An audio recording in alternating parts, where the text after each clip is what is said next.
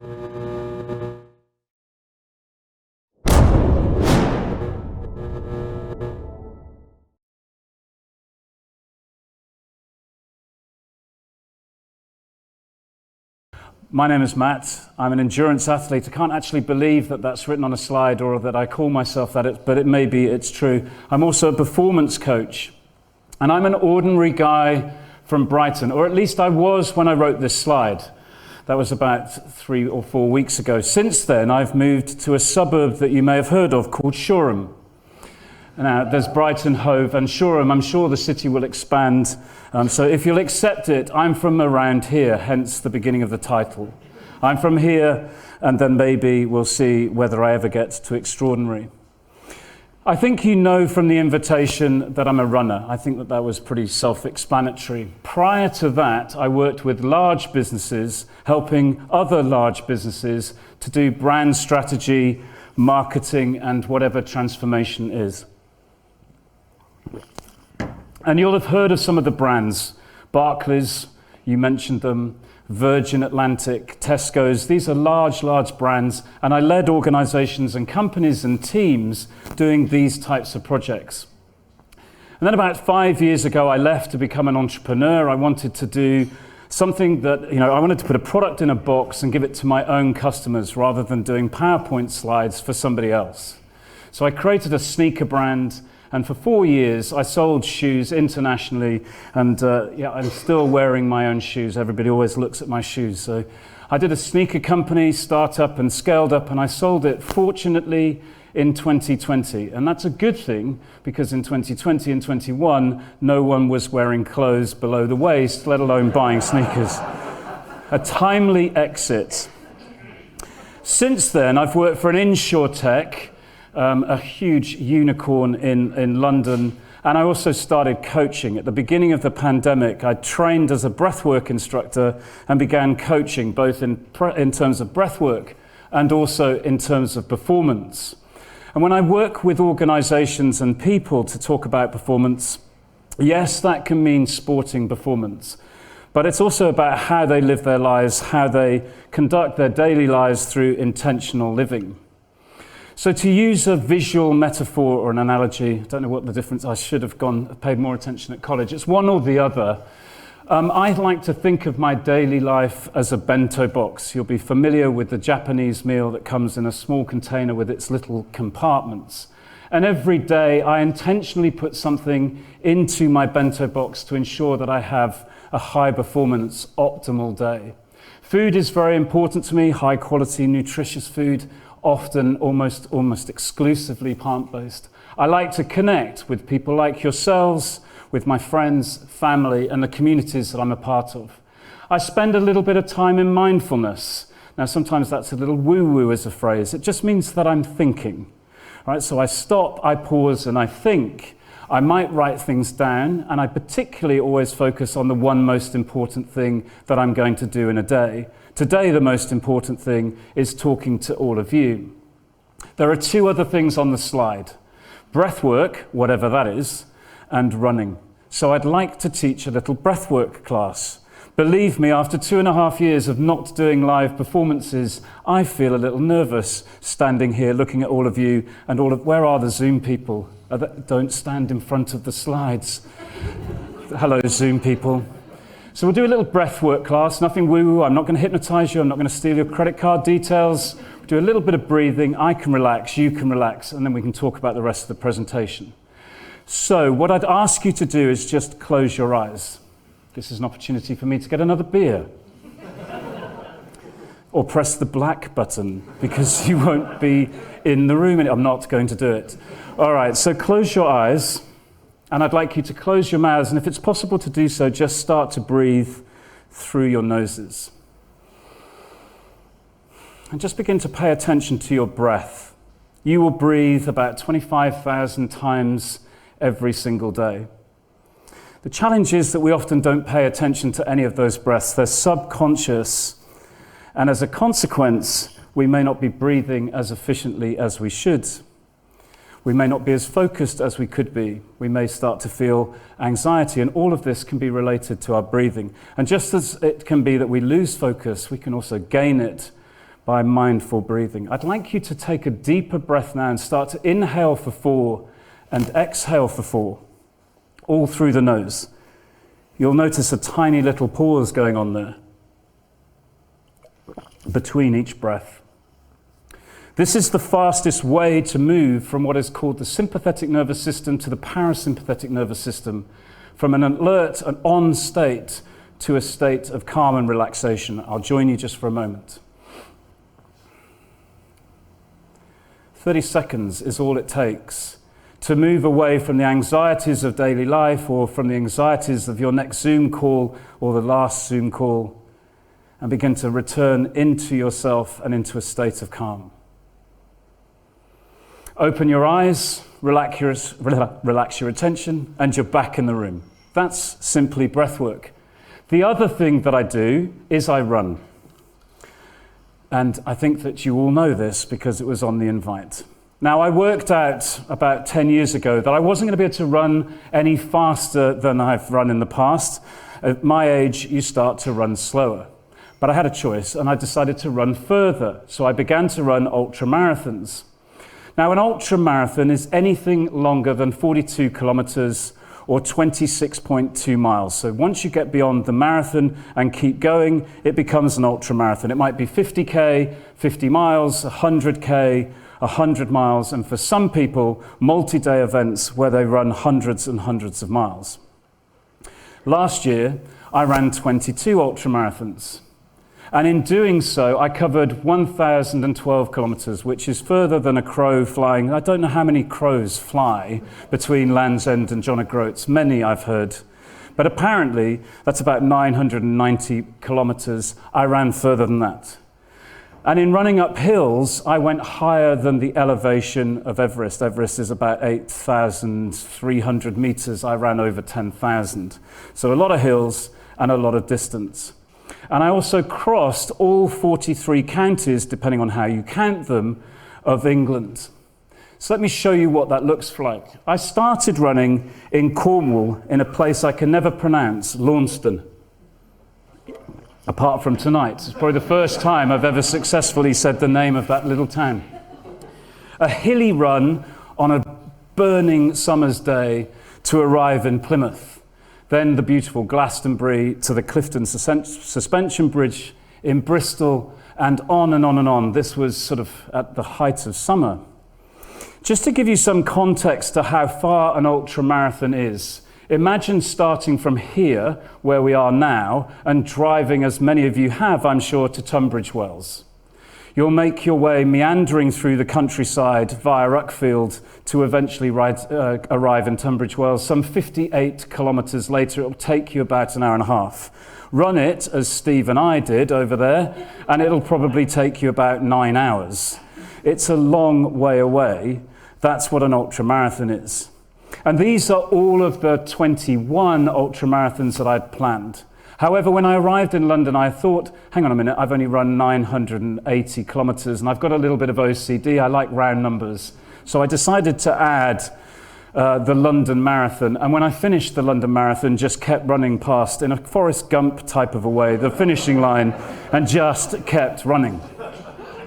Now, if you plot that on a Tour de France-like looking map, the squiggly black lines starting down there at Launceston and going all the way up to Cumbria and back down to the south is what Run the Country Ultra looked like. Now, is this particularly extraordinary? Perhaps not, until I tell you that I ran them all in under a month. Thank you. That'll be the wife. I woke up every morning at 6 o'clock in the morning. I ate, whether I felt like eating or not.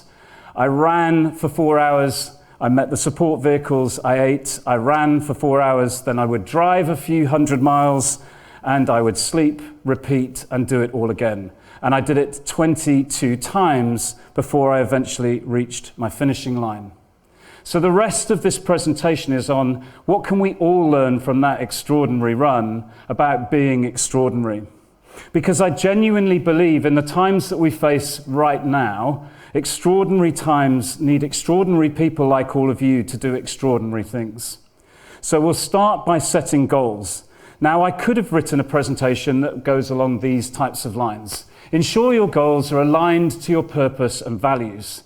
The problem is that I've read this slide so many times, and it's just going to be the same old shit on slides that follow, right? So I thought, no, fuck it. We're not having that presentation. I'm not writing it because it doesn't matter. These words are said so often in these types of environments, not to be disingenuous to either purpose or values. But if you're going to do something extraordinary, then it must matter to you, because at some point you may be asked to sacrifice nearly anything rather than to fail. 2 days before Steve's businesses took a dive, I'm imagining that he would have sacrificed almost anything to ensure that he and his team were able to sustain the work that they do. And also, you're going to have to stop doing things that don't contribute to your goal. For me, that meant giving up my amazing job as head of brand for that stellar growing startup in London, Zego, and giving up my job for 6 months. If you're going to select an extraordinary goal, ensure that you sort of make it scary. There's no point being in your comfort zone. Get out of your comfort zone and do something truly audacious, and make it simple. I had 2 objectives for my run. The first was to change minds about what mental health is, and the second was to save lives. And Steve's already mentioned that I did this in partnership with the Campaign Against Living Miserably. They do incredibly sort of powerful campaigns to address the social stigmas that underlie mental health in many cases.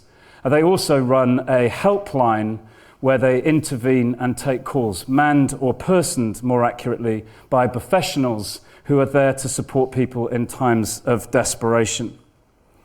When you run something like Run the Country, I've often been asked as an endurance athlete, do I have a mantra that powers me to get up 22 times and run a marathon or an ultra marathon? And of course, it's don't stop.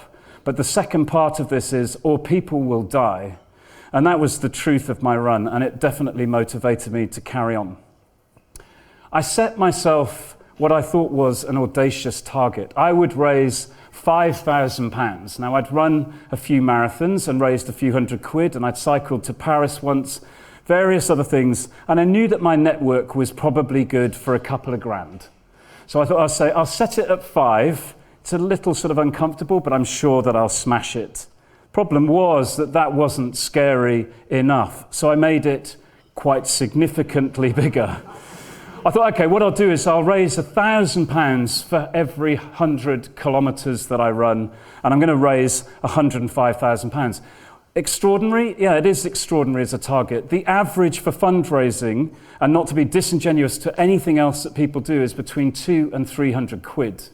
There are not very many people who've raised more than 20 grand for Calm who aren't famous and on things like Coronation Street, which I'm not. So this was an audacious target. And just to give you a little bit of a spoiler alert, I've raised 46% of that amount so far, which is why we're continuing to do events like this. The good news about that £48,300 is it's 10 times my original goal. That's what stretch looks like.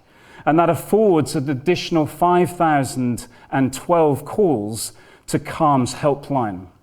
That's the difference between 625 calls and 6,037 calls. But more importantly to Calm and to me, it was genuinely the difference between life and death. That, my friends, is what a scary goal looks like. So let's talk about how I achieved it. There's a spoiler. I did achieve it. Damn. That was my last slide. It took me 2 years to plan Run the Country. I had the idea with some friends in September 2019, and I planned to run it a year later in 2020. And then, of course, as Steve has already said, this happened. The pandemic. It was improbable that I would be able to run through the country, and at times even illegal, at least for mortals like myself. I couldn't possibly have had a logo for Calm on my chest and run from county to county and connected people. It wasn't the right time. It simply wasn't a possibility. So I had to pivot and run the country to early 2021, expecting that we'd all be free to do whatever we wanted, except that the third lockdown happened, or didn't, for some of us. So I moved the run yet again to 2021, September 2021. My mind and my body was conditioned, adapted, and ready to do this run. Not once, but twice. I spent 2 years ready to run 1,000 kilometers. The point of all of this in your businesses, in your personal life, and as we find today, goals that we set ourselves do not exist in a vacuum, because we all operate as individuals and as teams and as businesses in an incredibly volatile world where the only certainty will be uncertainty. And complexity will always trump complicated. Complicated problems are ones where there are known knowns and repeatable patterns. Complexity is different because it has variables. Run the Country Ultra was an incredibly complex challenge. In the April of 2021, I ran 6 ultra marathons back to back in this local area. I knew what would happen in 6. I had no idea what would happen in 22, because I'm only human and I'm completely ordinary. And life is uncharted. For all I knew, on run 22, I would trip over a wayward puppy on Brighton seafront, and let's face it, there are plenty of them, and that could have been the run incompleted. Life is ambiguous. Let's talk a little about ambiguity. When we invited you tonight to Platform 9, if you didn't know where you were going, you could go onto Google Earth and put in Platform 9, and you'd get this rather attractive but not particularly helpful aerial view of the building, unless you arrived by helicopter or Amazon drone. But of course, you can drop the little person into the street and get a street view. You could practically walk into the bloody building if you're using Google Earth, and there are other mapping facilities available. It's so simple to find that this young couple have found it twice. I hope that they're sort of together. Can you imagine? Except that this was these were my runs. I know it looks like a record cover from the sort of 1980s. I've always liked that idea. But there was a day when I was at the top of that, at home when I was rehearsing this, I was able to point to the top of that. But there was a day when I was at the top of that peak, and I didn't know where I was, and I didn't know where I was going. And if I had Google Earthed it, this is what I would have seen. Fucking nothing. Middle of nowhere, excuse my language. This is what it looked like on the ground 15 minutes before a storm came in, and I was literally in darkness and cloud in the pouring rain in a bog peat. This is probably the lowest moment, although the highest moment of Run the Country Ultra, and probably the only moment where I genuinely felt in some kind of danger. The thing was, though, I had trained for 2 years to be able to get myself out of that situation. We have to be ready, particularly now, in the experiences we've had over the last 2 years, to be ready in the middle of nowhere. Because you may have ambiguous signs pointing you in multiple directions. And your middle of nowhere might not look like a maize field on a sunny summer's day. It might look like the run when I was running, I think, towards Grantham in the pouring rain for 8 hours on my own. I wasn't always on my own. I also ran through the New Forest and met Rupert and had one of the most memorable vegan ice creams I've ever had on a blazing sunny day, because I was never really alone. Even those 3 days where I ran on my own, there were support vehicles and a community of people around me. The point being that as soon as you start a personal project or an extraordinary goal, as soon as you start moving, you will create a movement. You will gather people around you to support you in what you're doing. By the time I got to my 5th ultra marathon, which was Brighton to Tunbridge Wells, I was met by this lovely group and probably half a dozen other people. And you might recognize some of those faces. And as you know, with Brighton, there's no sort of like simple way to escape if you're running to the east. You are going to go up hills to Lewes. And bless them, these people took me up and over and set me on my way. Moving starts movements. And Run the Country Ultra had become one with a great team at its heart. I had people designing the route, I had coaches, I had people designing all of this wonderful branding, I had people editing content and helping me get the message out, engaging press and getting our message out further and further and further, so that I ran with many, many people day after day. I had numerous sponsors and partners, and one in particular that I must mention, the Secret Run Club, helped people who had never run before run from 0 to 5K and then from 5K to further in order that they could join us on this run. So thank you to the Secret Run Club, who I think are possibly on the Zoom tonight. And if you ever feel like you're inspired to run, please join them. And also, this story continues. Thank you to Silicon Brighton for this wonderful opportunity. Thanks for all the effort. I don't think I've ever seen a team so prepared to facilitate me prancing around beyond the green line. So thank you very much to all of you. If I don't sort of mention my wife in all of this, because you don't do, in my case, you certainly don't do projects without at least explaining to your better half what I'm about to do. She became my logistics, head of logistics, my financier, driver, cook, coach and counsellor, and even on occasion fed me grapes as I updated my Instagram feed. I have to say that this trait has not been continued in my recovery phase. There you go. All of you got me there. All of you got us there as a team, so thank you very much. In an evening with Matthew Pinsent, he talked about the successes that he and the Team GB boat had across 4 Olympiads. And he said that every time they got out of the boat in training, they would ask themselves the question, what else can we do to make the boat go faster? And I think as a team working on Run the Country Ultra, we constantly asked ourselves, what else can we do to make the run go further? I didn't do it on my own. However, I did have to understand my role. In life, in business, in whatever teams you're a part of, you need to understand what your role is compared to everyone else's. You may know the Eisenhower box. There are things which are important and urgent. There are things that you should do or others should do. You can do, delegate, schedule or park. And I had 2 things that I had to do. The first was that I had to do the bloody run.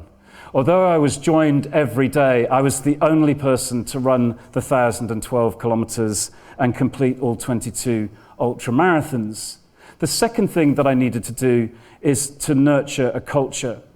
And if you work in an organization, any type of organization, you will have a culture, whether you think you have one or not, whether you're managing or nurturing that culture or not. And I would suggest that we all need to work to move towards coaching cultures. What do I mean by that? In business, I think we need to move away from command and control, telling people what to do, and instead listen and encourage them to do the things that they want to do. Secondly, we need to seek feedback from everybody. We often bring in external consultants to tell us what our strategy might be, and yet our teams know things that are really important but don't get the opportunity to be heard. Just days before I started the actual ultra, I had branded Run the Country Ultra with a little bit that just here on my chest actually that says the Run of Hope or Run for Hope. And one of my sage advisors said, Matt, I've got a little bit of a problem with the hope thing. It's not enough. It's not strong enough. And he was absolutely right. And we pivoted to talk about saving lives because action is enough.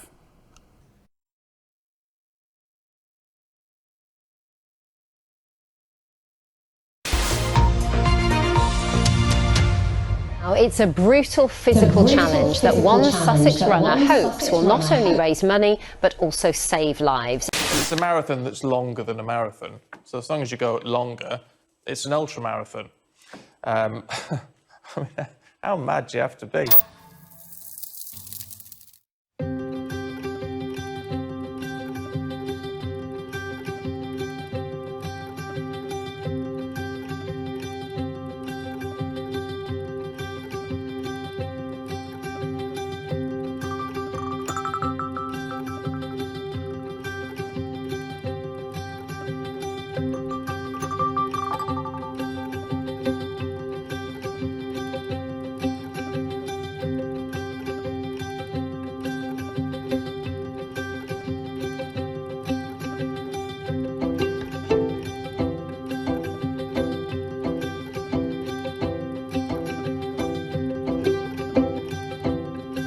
ran because I wanted to be part of something bigger than myself. I supported Matt's run because I thought it was incredibly inspiring. Anyone who says they're going to run 21 ultramarathons is going to get my support. Because I want to be part of it. I ran to support the cause, which I think is really close to my heart. Matt's story was about what happens when you don't think of a mental health crisis as the end of something, but what happens when it's actually the beginning of something. And that was something that really appealed to me. I identified with part of his story. I wanted to change my perspective on running alone. I ran because I sometimes have my own mental health challenges. I lost my job, my mum and my brother. It wasn't really about the run. What Matt wanted to do was about connection, was about bringing people together. I wanted to start conversations. I ran because running is how I define myself. Movement is how I define myself. I ran to push myself, maybe further than I'd ever done before. I wanted to see how far I could push myself. It's further than I'd ever run before. I ran because I wanted to challenge myself to do something I've never done before. And doing 1 is ridiculously hard. Doing 21,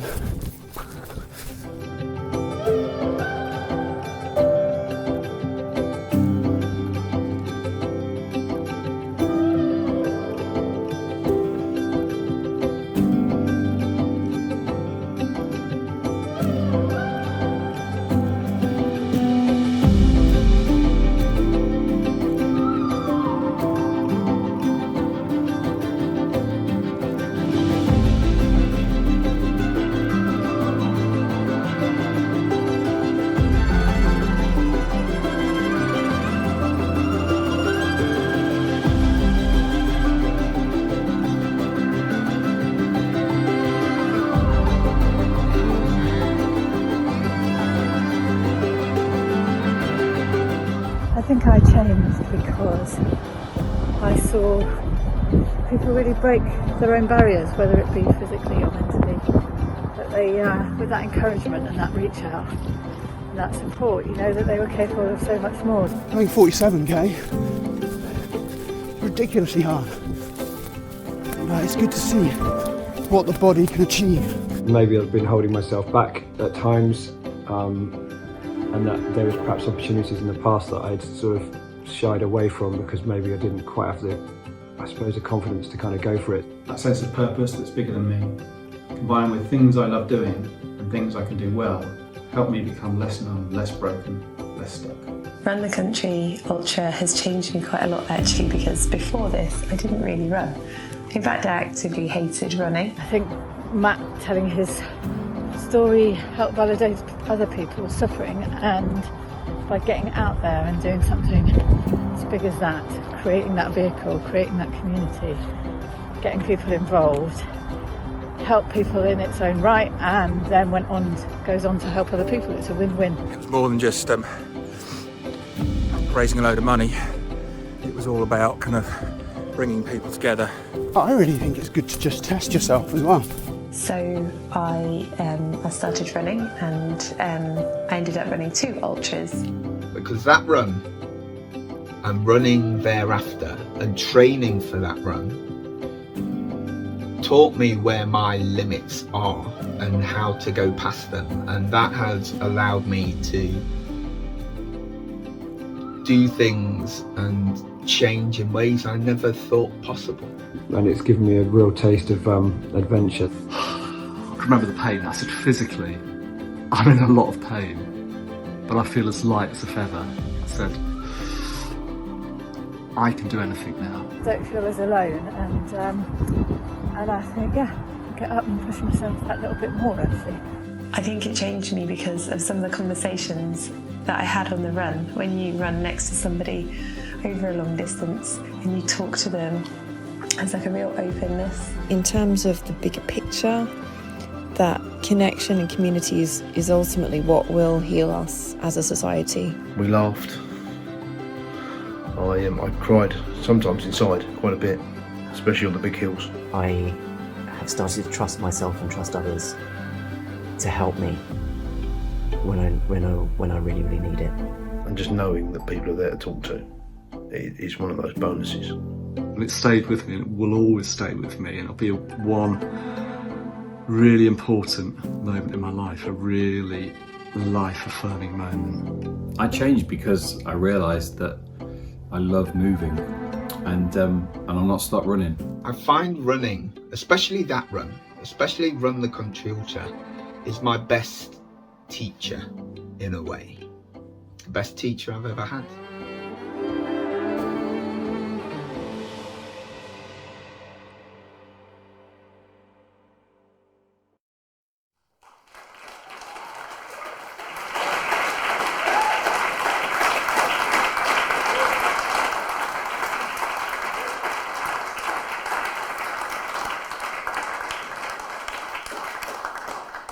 Run the Country Ultra was clearly not about me. From the moment I started, the first step that I took in Launceston, now I can say it really easily. It took me 2 years to learn how to say that. It was never really about me, it was about other people. And I existed entirely in shared moments, incredible, incredible moments. And I'll share one quickly with you now. On day 20, I was running in towards London through Oxfordshire. And a woman joined me, her name was Verna. I have to write it on my hand so I don't forget. And she had just had a hip replacement. And she decided that the way that she would test her recovery was to see how far she could run, and ran alongside me. Bless her, what she did was she ran ahead. She constantly kept running ahead. In fact, she was living ahead. Matt, what are we going to feel like at the top of this extremely high hill? Matt, what will we feel like in an hour's time? Matt, what are we going to feel like after lunch? Matt, what will happen if it rains? Matt, what's going to feel like in 50 miles time or 50 kilometers time? And sure enough, she made it through those 50 kilometers quite amazingly. But she also gave me an insight. Sometimes leaders don't have to rush ahead. I think sometimes we can be so far in advance thinking about what are we going to do in 6 months? What are we going to do in 12 months? That we're not living in the moment. I very much had to exist in the moment. And she gave me that gift of that thought. Leaders don't have to run ahead. Occasionally spend time with your teams because they're doing the things that you thought about maybe 6 months ago. We ran together and finished that 50-kilometer run, bless her. And then the 21st and then the 22nd, and the ultras were done. So let's talk a little about the afterwards. What I learnt was delivering Run the Country Ultra was only half of it, and a lot less thought is often given to recovery phases. If you think about most projects, there's a preparation time and an execution time, and then a couple of pints in the pub, which we call recovery. In fact, in reality, there's very little time in preparation and very extended executional time, and a lot of time spent in the pub called recovery. Run the Country Ultra was about preparation and execution. I told you it took me 2 years, and it may be that the recovery takes me equally as long. Because I had been warned that the moment I finished, everything would change. The day after I completed Run the Country Ultra, everyone else went home to their normal. The problem was that I no longer had one. I'd been running through fields and lanes across country. I'd been running in heat waves, in villages, in towns, in cities, in the pouring rain for a month. In fact, I'd been running in those types of conditions for over a year. And when everyone else had gone home, I was still out there, and this time I was alone. I use a tool when I'm coaching, which is called Learn to Live, which maps 4 different aspects of our lives: practicalities, physical aspects, connections, and self. And I did this the day that I completed the run. My mind was super sharp. I was so pleased with having completed this audacious and extraordinary goal. And I don't think it would have been possible for me to have done any more exercise. I think my contribution, £48,300, was maxed, and I was living my purpose and values, but this couldn't be sustained. Months later, and certain things have regressed. My mind and my body have changed. My body has sort of revolted against what I did, the pressure I put it on, and I'm working through that. It's impossible to think that I was able to sustain that level of contribution, although I intend to do so in the future. And as a consequence, perhaps my connection to nature and to myself and my experience of joyfulness was a little less than when I ran. But there's always a silver lining. I've now got my routine back, and I sleep a little better because I'm not in 22 different travel lodges every week. Similarly, I don't think I've ever been clearer about my values and my sense of purpose, because I've spent time thinking about legacy. You do a project such as this, anything that's an extraordinary piece of work, and you think about what you're leaving behind. You think as much about that and getting as much as you can out of the moment as you do. It's like a complete obsession. How do we get everything out of this that we possibly can? Ram Dass, a spiritual leader. Marianne Williamson talks about something I've thought a lot about. Collectively, as a group of people, we actually created a beacon. We created a lighthouse. And perhaps my greatest fear was that the light would be lost in some way. It wasn't the darkness that I've been afraid of in the last few months mentally, but that we might lose that light. And so it leads me inevitably to say that I just have to do it again. Because I still believe that extraordinary times require extraordinary people like yourselves to do extraordinary things. How do you do something like Run the Country Ultra more than once, or the projects that you're committed to more than once? You must hold on to your sense of purpose. I know that I poo-pooed my own slide, but I do believe it's important to know why you do what you do. My purpose is so clear that I pin it just beyond the screen, the edge of my screen, so I can see it every day. I have a goal. I want to be well. My body is still in recovery, but I want to be a coach that can inspire change. That's my purpose. If you're clear about what yours is, then ensure that you start today, because I can guarantee you that if you have an idea and you don't launch it, it cannot be a success. If you have an unpublished book, you will never get a rave review. Solve a problem that you genuinely care about. To go back to the beginning of the presentation, make sure it matters to you, because if it matters to you, you will be able to start 100 fires. What do I mean by that? On run 12, I think it was, I had a realization that the velocity at which I was fundraising was beginning to de-accelerate. The amount of money that one person can raise might pitch out, unless they're an influencer or famous, at something like £20,000 if they really put their back into it. Our realization was that if I asked some of my friends to begin to fish in their own ponds, to begin to take the idea of Run the Country to their own networks, we could absolutely explode the project. And in doing so, we moved from 21,000 to 48,300. And people continue to join the team. This evening, Silicon Brighton fundraising on behalf of Calm. And hopefully we'll hit the 50,000 and go beyond. My final word about projects such as this, extraordinary projects, is find work where there's no end. To paraphrase Steve Jobs, if you do that, you'll never work another day in your life. I have found work that I love as a coach, working with people and businesses, and as a breathwork instructor, helping people relax, people be open-minded, people to unblock and unlock their creativity. And my work continues as a runner. After running the Brighton Marathon on Sunday, not the Brighton Marathon, it's the half marathon on Sunday, I'll go on to do a project called 496. That said 496 on my computer, but you can dream it in. 496, what is that? So this is what my march will look like. I'm going to run the equivalent distance each day to the date. So on the 1st of March, I will run 1K, and I may do that if it's safe to do so, backwards or blindfolded. Should be relatively straightforward. You can join me on the 5th on Brighton Pier. I'll run 5K. On the 10th, I'll run 10. You can join me for that. It's another opportunity to raise money for Calm. And on the 21st, if you're a half marathon type of a person, you can join me for another 21K. What I can imagine is that very few of you, though, will be with me during the final week and a half, where I'm running a half marathon every single day. The total distance of this run, 496 kilometers in a month. And then on April the 1st, just for fun, I'll run another ultra marathon. Am I a fool, pun intended, for doing it? Yeah, maybe, but Calm and I, unfortunately, have unfinished business. I told you that I'm a coach from Brighton-on-Sea, near Shoreham. And I told you that I'm a person who ran a very long way last year.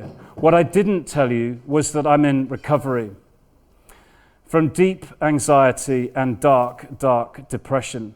So strong, so difficult, so complicated and complex that I planned to take my life twice. I'm only here tonight because people caught me before I fell. £8 is the cost of that catch if someone calls CALM's helplines. £80 will change 10 lives, I guarantee it.